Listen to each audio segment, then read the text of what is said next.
Assalamualaikum warahmatullahi wabarakatuh. Perkenalkan, nama saya Vivin, Stambuk A1N1 18024. Perkenalkan, saya dari jurusan Pendidikan Sejarah Universitas Halu Oleo. Di sini saya akan memaparkan materi dari mata kuliah Sejarah Intelektual. Yang pembahasan pertama yaitu definisi konsep sejarah intelektual.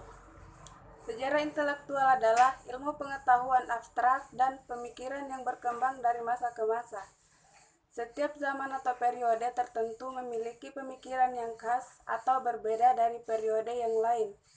Biasa disebut dengan jiwa zaman atau zeitgeist dalam sejarah atau konteks sosial dalam sosiologi. Sejarah intelektual bertujuan untuk memahami ide-ide dari masa lalu dengan menempatkannya dalam konteks. Istilah konteks dalam kalimat sebelumnya bersifat ambigu atau dapat berupa politik, budaya, intelektual, dan sosial. Yang kedua yaitu hal yang mendorong lahirnya sejarah intelektual. Sejarah intelektual muncul di Eropa pada abad ke-20 yang merupakan studi tersendiri. Sejarah intelektual lebih menekankan pada pemikiran, ide-ide, atau nilai-nilai yang berpengaruh dalam kehidupan bermasyarakat, berbangsa, dan bernegara dari masa kuno hingga masa kini. Yang ketiga yaitu ruang lingkup sejarah intelektual. Subjek mater atau pokok persoalan dalam sejarah intelektual mencakup aktivitas pikiran-pikiran manusia seperti karya filsuf, seniman, penulis, ilmiawan spesifik seperti filsafat, kesusastraan, agama, ilmu pengetahuan, dan kesenian. Walaupun demikian, lingkup sejarah intelektual bukanlah terbatas pada rangkuman dari berbagai data tadi, melainkan mencari kembali dan penyebaran ide dan kepentingan adanya ide yang bercorak non-intelektual. Yang keempat yaitu ontologi, epistemologi, dan aksiologi. Ontologi adalah bagian filsafat yang paling umum atau merupakan bagian dari metafisika, dan metafisika merupakan salah satu bab dari filsafat.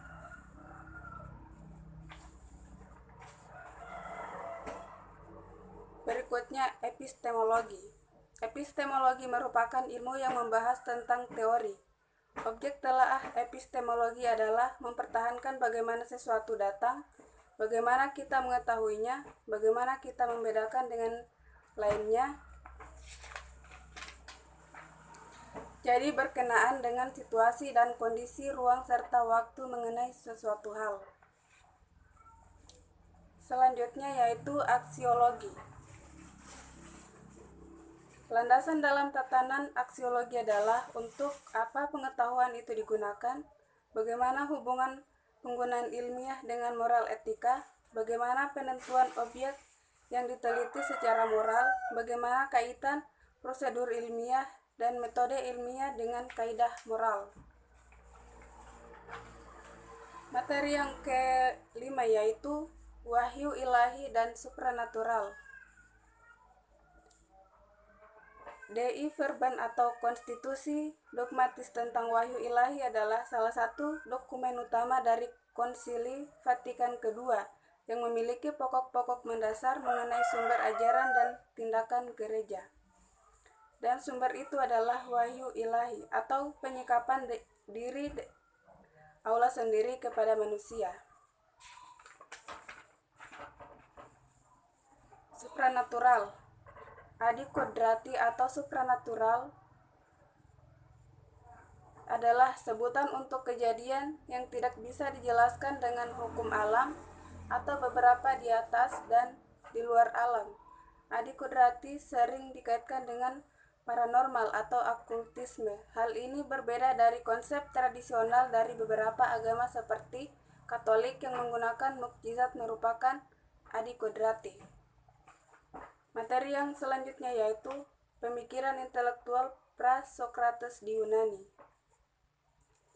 Kaum pra-Sokrates adalah pemikiran Yunani abad ke-6 dan 5 sebelum Masehi yang memperkenalkan cara baru untuk menyelidiki dunia dan tempat umat manusia di dalamnya.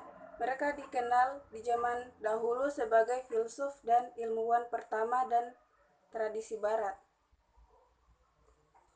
Tradisi filsafat peradaban barat dimulai pada abad ke-6 sebelum Masehi di kota-kota berbahasa Yunani tersebar di Laut Mediterania Utara. Para filsuf ini hidup sebelum Sokrates dan dengan demikian disebut pre-Sokrates. Pandangan mereka inovatif dan mereka berusaha menjelaskan dunia dengan cara yang non-mitologis dan lebih ilmiah.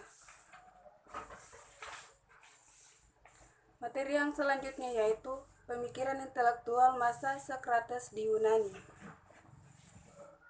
Ada beberapa tokoh yang terkenal sebagai pemikir di zamannya. Beberapa yang terkenal adalah 3 tokoh yang dikenal dengan sebutan The Gang of Three, yaitu Socrates, Plato, dan Aristoteles.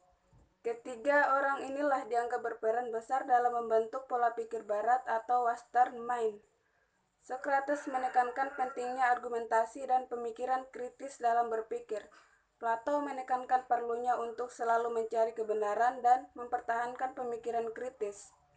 Sedangkan Aristoteles, yaitu murid dari Plato dan guru dari Alexander Agung, mengembangkan pemikiran kategoris di mana segala sesuatu harus dapat didefinisikan dan dikategorikan.